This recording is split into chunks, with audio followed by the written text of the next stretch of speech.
This is Andy Purewal for Boxing Social in association with Betfred, and as you can see, I'm joined by the White Rhino here in Sheffield. First and foremost, Dave Allen, how are you doing? I'm very well, thank you, Andy. How are you? I'm good, mate, I'm good. Now, obviously, we're waiting official confirmation of who you'll be facing on Saturday night, but by all accounts, it is Dorian Dart, just been talked about over social media. Just talk to me about the decision to face Dorian, your first bout of 2020. Well, what I'll do, Andy, is I'll talk you through all of it because from the prize fight, Pass on Medical has been very hectic. So this is the rundown of it. Basically, started medicals around 6 weeks ago, just after Christmas. Basic blood test, HIV free. Always a good always a good place to start, I guess. Medical all good, like my ears, throat, blood pressure, you know the rest of it. Your blood test, hepatitis, HIV, all of it, all clear. So that's a pass. Then I had my eyes done. I have to wear glasses now, a bit short-sighted, but eyes are pass. Got good eyesight, decent eyesight. That was a pass. Then the brain scan, a pass. However, after the David Price fight in the ambulance, I was essentially paralysed for around, I'm not sure, between 40 minutes and 2 hours, I think. So basically, the brain scan was clear. My MRIs have always been clear. There's never been no issue with my brain. So they was thinking, where is it coming from? Like, where could it be stemming from? Turns out I was having concussions, but it wasn't in my brain. It was in my spine. That was causing what I was in the prize fight. I got hit on the head, and after that, my body slowly just gave up on me a little bit. You know, it was weird. It was a weird feeling. I got on top of the head, and everything was a bit fuzzy, and my body was just shutting down. But obviously now, I'm glad I've got an explanation for it. You know, I was practically paralysed after the fight for a period of time, and I think I'm not a doctor, obviously, as people will obviously know, but that was the underlying issue. So I had to have scans on my neck and my spine. I was in Glasgow. I had to come all the way back, 6 hour train journey, do the scans. Then results came back all good. Spine and neck now completely fine. Everything's good. Good rest of the prize fight, which I needed. So all clear. In October when I was meant to box, I probably wouldn't have passed the medical anyway. But all clear now. Anyway, the eye test. The bird who works at the opticians put 7th of the 1st, 1920. So that's 100 years ago. So the board made me go back to the optician and get it put that it was 2020. Obviously, didn't have an eye test 100 years ago. You know what I mean? So I've had to do that. And the last thing I've been waiting for, there was a word missing on my report about my spine. The word was bulging, but that was missing. I had to read. I've been on the phone to the hospital for the last 6 days, every day, trying to get this sorted. I think it's over the line. The fight's not been 100% on at all. I've not been able to spar at all open for this fight, in case I need another scan on my brain or my back. So I've not been able to spar open. I've not been able to lift any weights. Done the odd bicep curl and stuff, but it's been an absolute nightmare. 6-7 weeks, to be honest. And the Dorian Darts essentially is because I like Dorian Darts and I respect him. He's a game man, but it's an easy touch effectively because. And people can say, well, Dave, you should have just pulled off. It's not a case of pulling off. I've got a fucking team I need to provide for. I've got houses to pay for. I've got stuff I need to do. So I have to box. But we're boxing Dorian and people say, well, it's a bit of an easy touch. Well, yeah, I guess so because I've just been up and down the country the last 6 weeks to get this medical pass. And I've not been able to do certain things because of that. So it's been really stressful, but we're here now. I'm just so happy to be here. I think I've been signed off today, ready to box Saturday. That's the reason why I've been pushing tickets and stuff like that, because it really has been up in the air. Every day I've been on the phone to somebody or I've been in the hospital or done something. So, but anyway, that's why I watched Dorian Darts essentially. Yeah, I just want to get 6 good rounds in. I'm physically half fit, you know what I mean? I don't want to be fully fit right now. I'm getting ready for towards June, July, but I'll put a good 6-7 weeks in. Just obviously certain things I've not been able to do. Now, you've just saved me having to go through basically the backstory to certain questions I would have asked. But just to pick up on some of the things you did say, you just mentioned the back injury, effectively you said there you was paralysed in the ambulance on the way to the hospital. Boxing's always one of them, and loads of people always say, if you don't have an injury now, you'll have one maybe later in life, something might come back on you. Is that not a worry for you, especially when you consider what you experienced in the ambulance? Yeah, I guess so, but it's not something I really worry about. I'm nearly 28.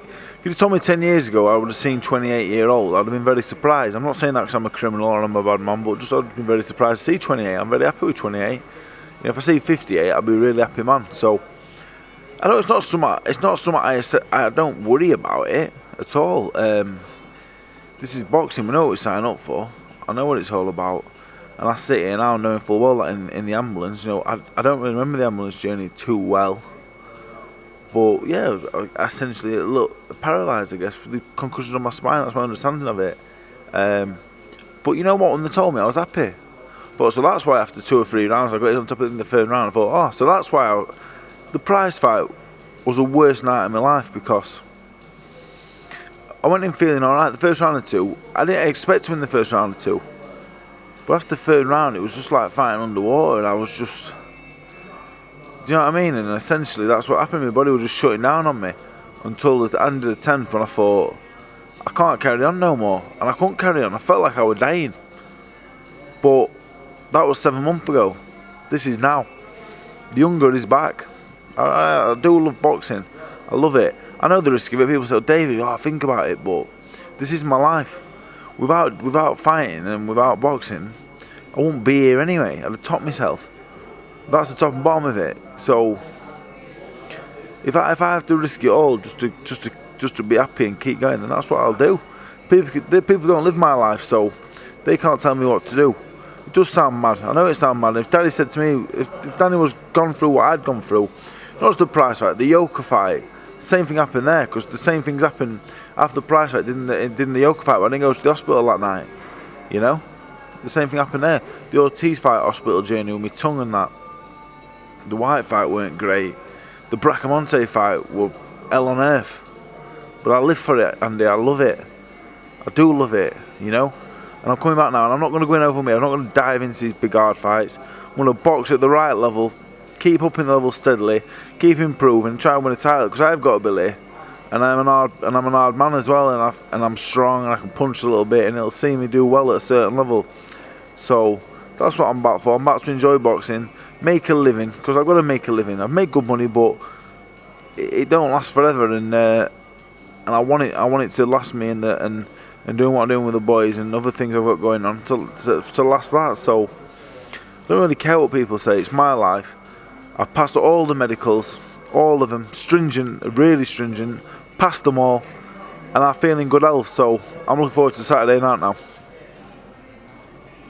What are your family's and your close friends' thoughts on it all? Have they just listening to you there? Are they kind of trying to say to you need to retire because of the consequences? What are their thoughts on it?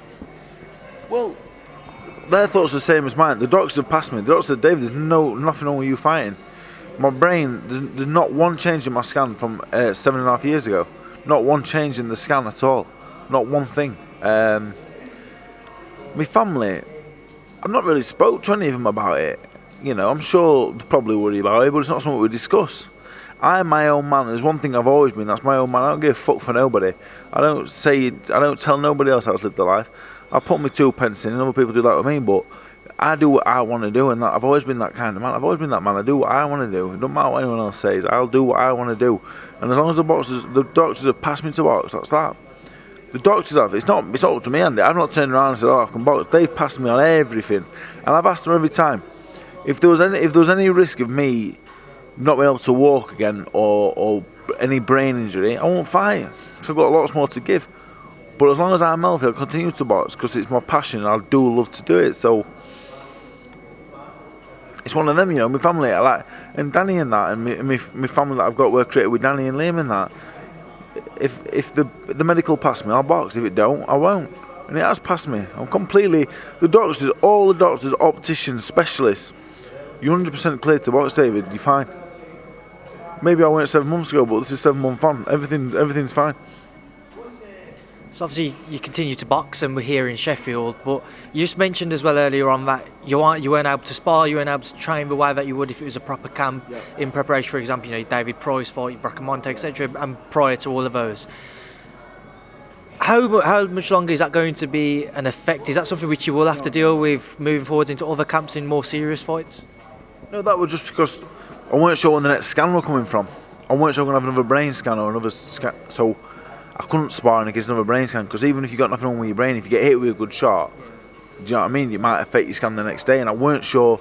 I was never sure when the phone call was going to come, say come back and have a scan. So it was like, don't spar. I got a message on Monday saying, can I have a little light spar today? It's a little bit late now because I don't want to get a cut eye or marks or whatever else. So moving forward, now I've passed the medicals and that, I'm done for another year. Do you know what I mean? So just back to normal. But I've got respect for Tony and Darch, and I'm going to go out there and try and do something different. I don't want to be rock and sock and robots, take one to give one, you know. I want to go out there Saturday and get a good clean performance, use my feet, use my brain. I've got some boxing ability. People say, oh well, you're this and that, but at the level I fight Saturday, I've got more than enough ability, and I'm fit. I've trained I think I've done 7 weeks, so 6 weeks training.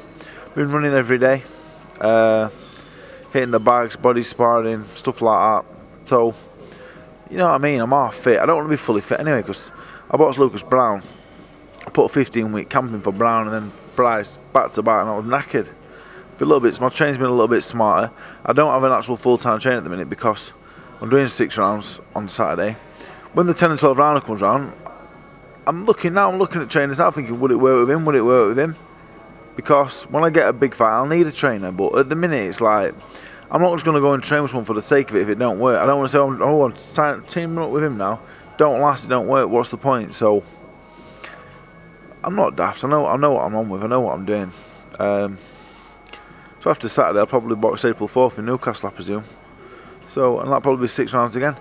People always say, oh, David, don't jump in the deep end. Then you do a 6 round Dorian Dark. It's like, oh, Dave, you should be doing 10 rounder, 12 rounder against him. Well, which one is it? Do you know what I mean? Should I have an easy fight like Arthur and say, oh, do you jump straight into a 12 rounder? Because that's what some people want. But I'm past doing what people want now. I need to be smarter. I've done loads of that, and it didn't do me much good, to be fair. So I'll be smarter now. Between me and Eddie, will guide myself the best way to make the most money, get the best opportunities with the least amount of risk to my health. So how does 2020 play out for Dave Allen? What kind of image and a plan of you and Eddie and your team put in place for the rest of this year, provided obviously Saturday goes to plan? Well, hopefully, Saturday goes well, get a win. Saturday I'll be really happy just to win 60-54, 6 rounds nil, and just box so clean and just look good and show ability, and I'll be really happy with that. In the past I've been immature and inexperienced and just tried to rush everything and get everybody out there. I'm not a big puncher anyway, so what's the point in that? You're not going to get anything out of rushing someone out there. So hopefully win next week. Hopefully box April 4th in Newcastle. 6 again or 8. I'm hoping Terry Harper wins Saturday. Bring something to Doncaster, bring something to the Keep Out Stadium. The girl has said it on her own, she's fantastic. June, July time, 8 or 10. September, 8 or 10. December, 10 or 12. Be a good year. Maybe the British title at the back end of the year when Dubois-Joyce had moved on. Not sure who's about. I don't really want to mention any names because I don't really have any. I'm not really looking at that. I've looked at it before and made that mistake. So I just want to box 5 or 6 times this year. The next 2 or 3 fights, not much risk. Just get back in there and see what happens. I love these fight weeks now. It's about getting Danny a platform, Jay, Liam, all platform to do what they're doing, and there's no rush. I've had one of the hardest. The last 10 years, there's not many fighters who've had an harder career than me. I had 10 amateur fights, and after 10 pro fights, I boxed 3 of the top 10 in the world. I've had 3 or 4 50-50s. Been thrown over my Olympic gold medalist. The world number 1 at the time, Dylan White. How many people have had a career like that? So now it's about capitalising on everything I've created, the popularity, everything. The love of the people, what always meant the most to me. Just capitalise on that now and build something, build towards the British title, the Commonwealth title. My world title aspirations obviously dead in the water, but I've got aspirations of still achieving them, and achieving to me is different to achieving for a Joshua or a Fury. So I just want to enjoy boxing, and even more important than that, a platform for these boys. As long as I keep winning, keep on the shows, people want to keep watching me, which thankfully there's still people still support me. It's great, and so yeah, I'm just enjoying it, and I've really not. The most frustrating thing for me is I've not shown what I can do, but I've only had 34 fights amateur and pro, still a baby really. A lot of people are still be a boxing journeyman after that kind of experience, but yeah, I'm going to do things a little bit smarter this time and just just give myself a little bit more longevity. You mentioned in previous answer the fact that you haven't got a set trainer for now. Obviously, you was working with Darren Barker, who was still is a close friend of yours, but you was very good friends and your trainer at the same time. As I said, you're still close friends now. But what was the thinking of a decision behind splitting? Me and Darren decided on the night of the prize fight, laid in the hospital bed. He said, I can't do this again. I said, alright Darren, that's fair enough. The last 5 weeks of the prize fight, I only saw him once or twice. We didn't fall out. Me and Darren are very good friends. I think the world of Darren. It was just I overtrained and I wasn't feeling very well, and I just said to Darren, I'm absolutely exhausted, mate. And I only trained 3 or 4 times the last 5 weeks for the prize fight. I was that tired. I was ill. I literally felt ill. And after the fight, Darren said, I don't want to do this again. I said, no, respect that, Darren. He's very busy. He's got a young family. He's got a great job with his match room, and so that's fair enough. When the time comes after the darts fight, I've been looking around at gyms and thinking, would that work for me? Would this work? Would that work? And there's loads of options. I could train at a lot of gyms, but I'm not going to rush into it. I think a lot of fighters rush into doing things, or they work with so and so, they work with him, and the one regret I do have in my time is training with certain people for certain fights and not going with certain trainers when I could have done and stuff like that. But boxing isn't rocket science either. Physically not push myself as hard as I have for the last 6 weeks for a long time. So I've got these. How hard is it to get 100% fit? That ain't hard. That's easy. That's the easy part. Get fit. Get out of bed. Run. Get out of bed. Do this. Get out of bed. Do that. That ain't hard. But I just need a good trainer. Sort top class sparring out. Certain stuff like that. Boxing ain't rocket science. I train these now. It ain't rocket science to train somebody at all. So what gyms have you been looking at? What kind of knowledge or insight can you give into us as to the gyms that you have been floating in and around? I mean, I've been looking at all the gyms, all the trainers. I'm not saying all of them would take me on, because they might look at me and think he's a big lazy bastard, what do I want to train him for? But the UK's got a lot of top trainers. But like I said, training ain't rocket science. It isn't rocket science. I trained Danny, and it's different with Danny, because he was a young kid. Like, someone took me on now, they take on a fighter that can do all the basics. You know what I mean? I've been around a bit. I'm experienced, so it's a different thing, but it's not rocket science. You know what I mean? Get them 100% fit. Get the best sparring, and then put a game plan together. That's essentially it at this point. I've had 24 fights, 24 pro fights. Like, how many new tricks can you teach an old dog? Even though I'm an experienced dog in the grand scheme of things, I'm still an old dog really at this point. So get the best sparring in, get the game plan together for the fight. That's all you need. So what I'm really looking for when the big fights come back around is someone who can get the top sparring in, someone who's got a few I could sort that myself really, but someone's going to watch sparring, know what they're watching, say, David, you're doing this wrong, David, do this. That's it really. Just need someone I can trust. Boxing's about trust. If I don't trust you, I won't work with you, the best trainer in the world. So yeah, there's a few good trainers around, a lot of smart people around, but I'm not in no rush to make that decision, because to me it's very important who I give my 10% training fee to. It ain't about the money, but if I'm giving you money, you got to be tight knit. You know what I mean? So that's what it comes down to: trust and me trusting in their knowledge. Now, whilst we're also on the topic of training, as you've mentioned, you've got Danny, Liam, Jay, amongst others, coming to you now. Just talk to me about that. The different outlook on probably life that training those young guys has had on yourself. Well, I took Danny on 21 months ago, and like I said, boxing ain't rocket science. He came to me, had 35 amateur fights, won about 8. But since I've had him, I think he's had 9 bouts, won 4, lost 5. 4 of the losses were a split, could have gone either way. He's not boxed anyone that's not been a regional champion or better. He boxed England #1.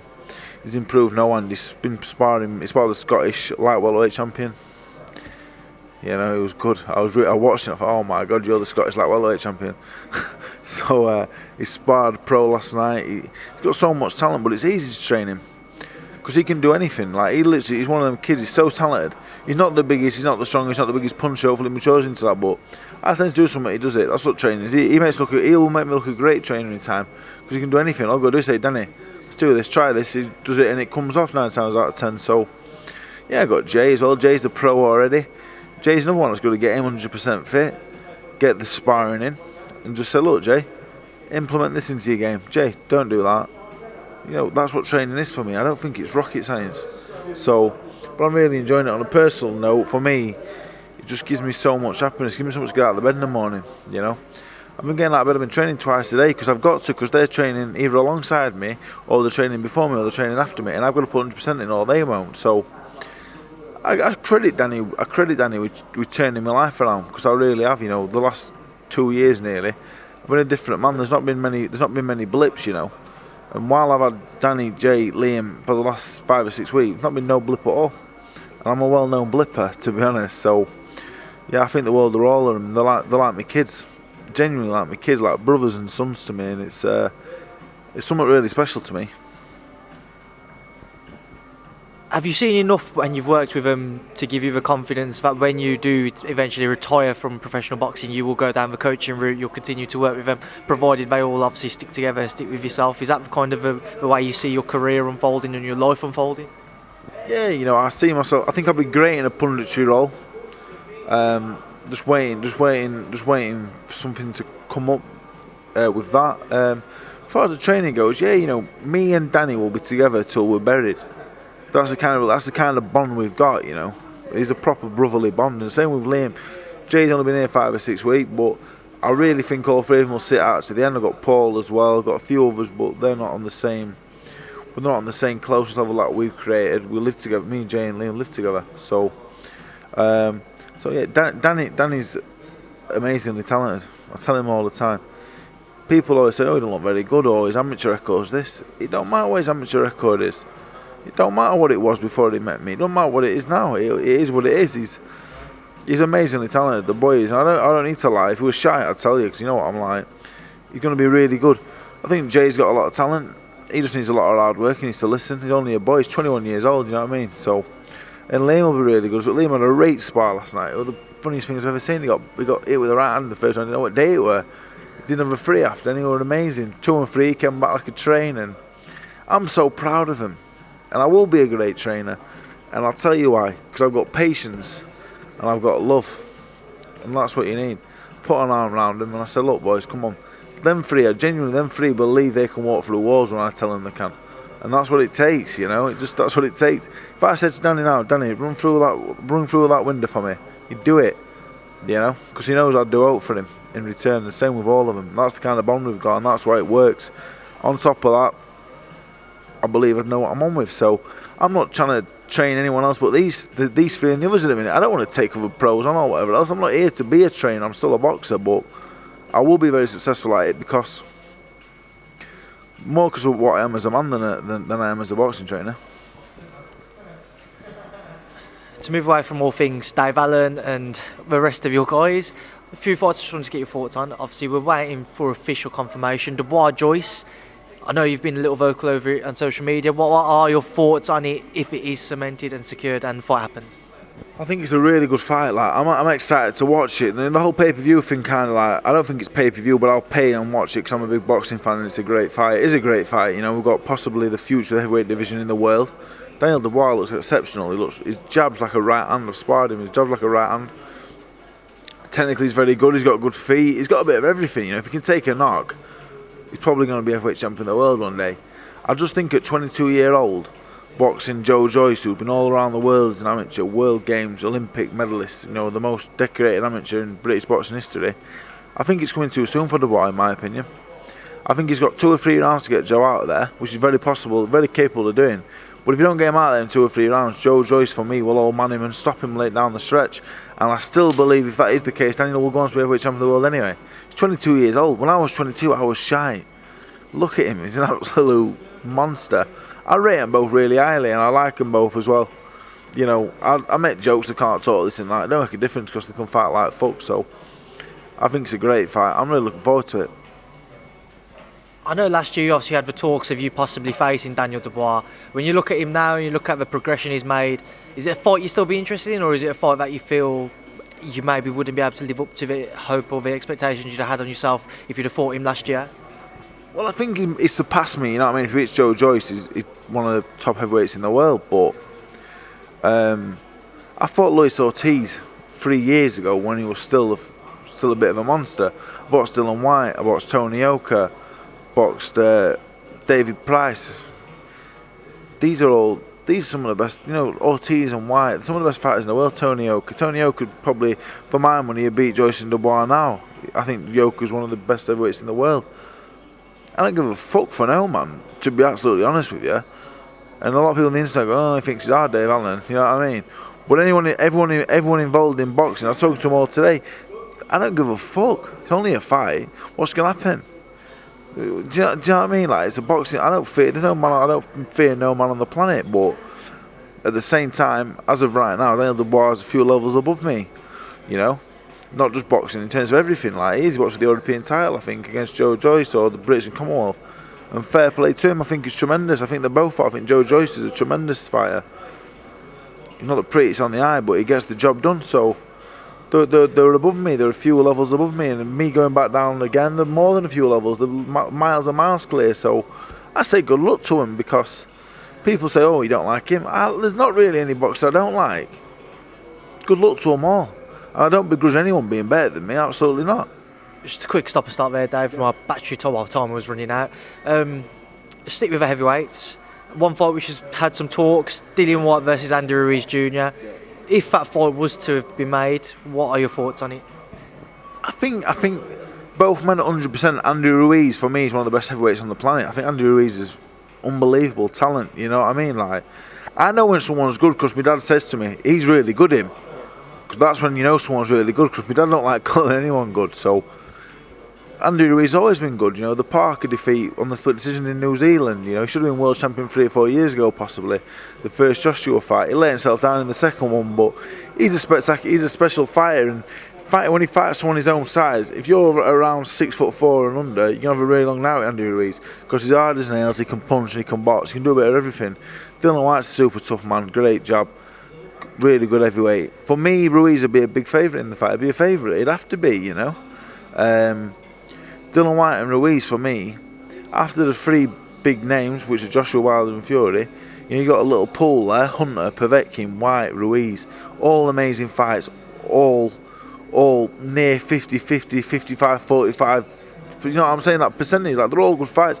I met Ruiz a favourite against anybody apart from the top three.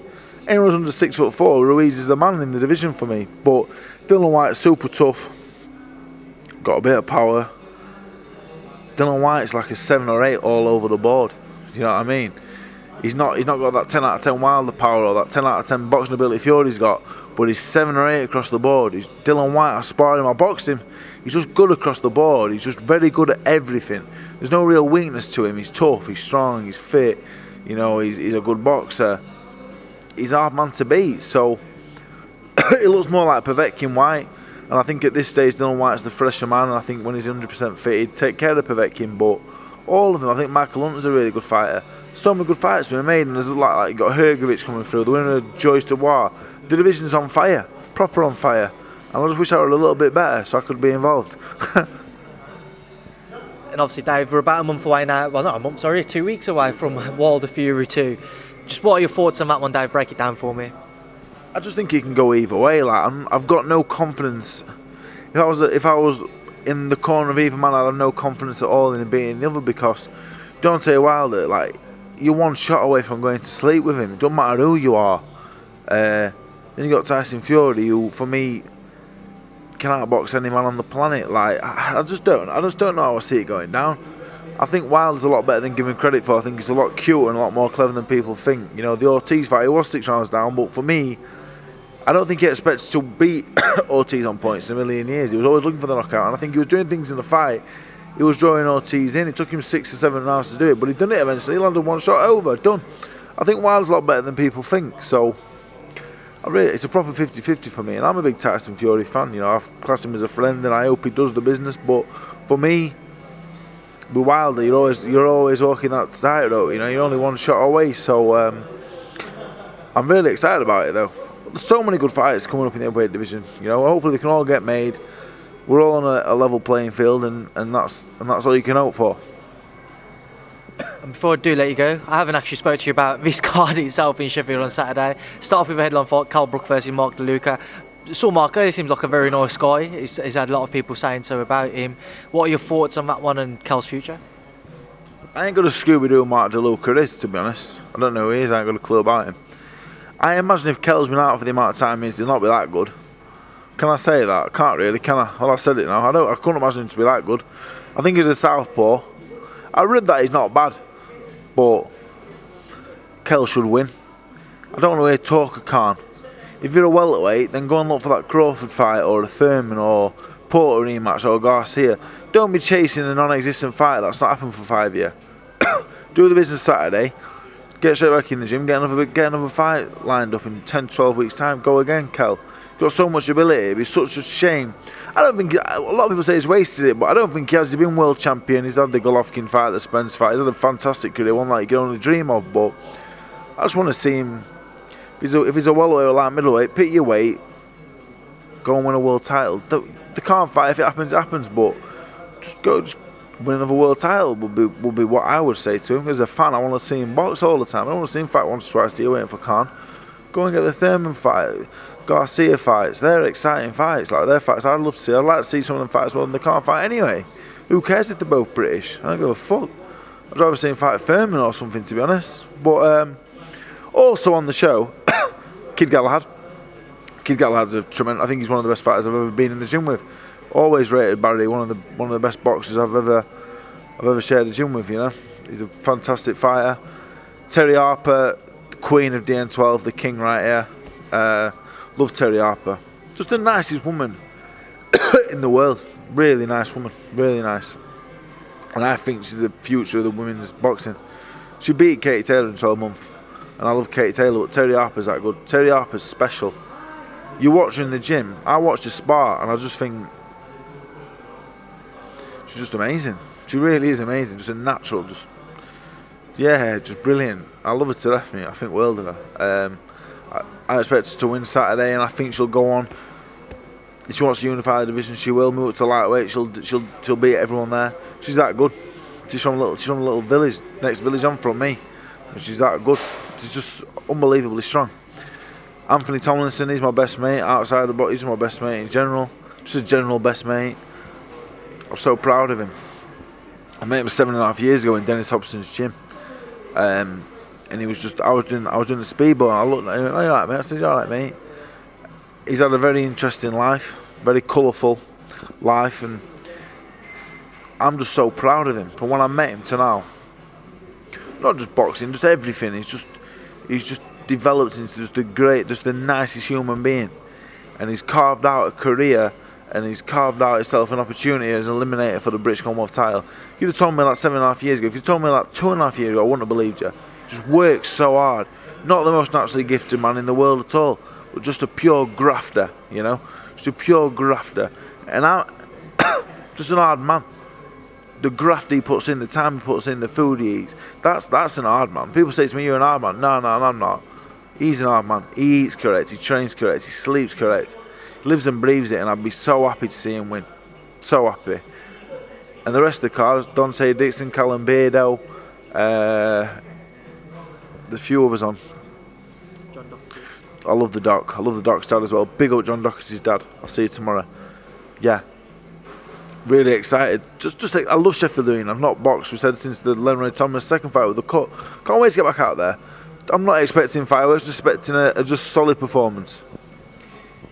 There's two more questions because I just popped in. Firstly, on Kid Galahad, if he's successful as the final eliminator, how do you think he'd fare in a rematch against Josh Warrington?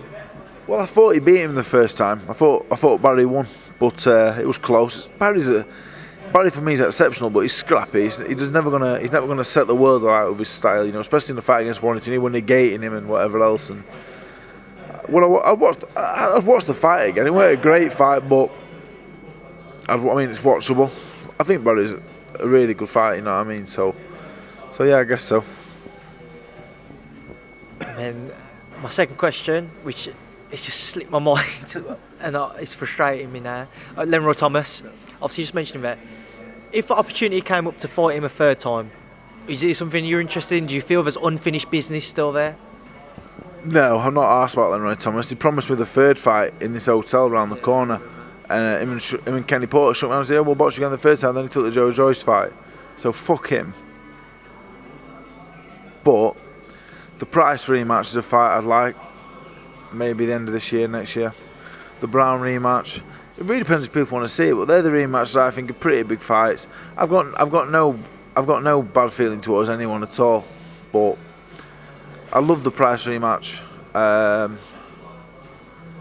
And White, Ortiz and Yoka obviously sailed far above where I'm headed, but the Price rematch, I guess, yeah, I would like that at some point, and just like to make a better fist of it than the first time. I think, yeah, I know for a fact I would, so yeah, I guess so, yeah. Finally, before I let you go, final word to yourself. What would you like to say to all of your adoring fans across the country and further afield? Dave, take it away. I just want to say a big thank you. You know, we're here again, not boxed for 7 months. This longest I've been out of the ring for a long time. I've really missed it. I've really missed boxing. The workout today was nice. I love coming out and seeing the people come and ask for pictures and say, "Oh, we're glad you're back, Dave. It's nice to see you. Lovely to meet you. Oh, I've always wanted to meet you." I always wanted that. That's what I got involved in boxing for. I wanted to be loved and liked, and people to take to me, and they have. And I'm back boxing now. I want to win things. I want to be successful. I want to fill out arenas and just bring joy. You know, I don't see myself as David the boxer. I see myself as a bit of an entertainer. I just want to make people smile and laugh, and when I box, I want people to go, "He's a good boxer, Dave Allen." You know, I don't want to say he's funny and he does a bit of boxing. I want to say he's a good boxer and he's funny. So, you know, we're here again.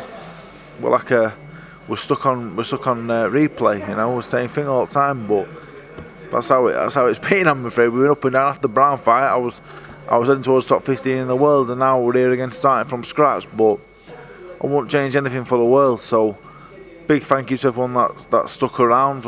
It's been a long journey, 7.5 years now, but we're not done yet. So yeah, you know, I see a lot of negativity on the old YouTube, and I don't really read it anymore because it's boring. It's just people jumping on the bandwagon for one reason or another. But you know, when I go to places, when I box live in the arena, it's always buzzing for me, and it means more than people will ever know. So, just a big thank you, and we go again Saturday night. So, thank you very much, and to you, Andy. Thank you. No, Dave, I appreciate your time. You don't need to say thank you to me, but as always, it's a pleasure to catch up with you. It's been a while since I've obviously last spoke to you, so it's good to see you here, laughing and enjoying life, and I'm sure I'll speak to you over coming days. Big up, Bal. Dave Allen, it's been a pleasure. I'll speak to you soon. Thanks for speaking to myself, Boxing Social. Nice, mate. Thank you.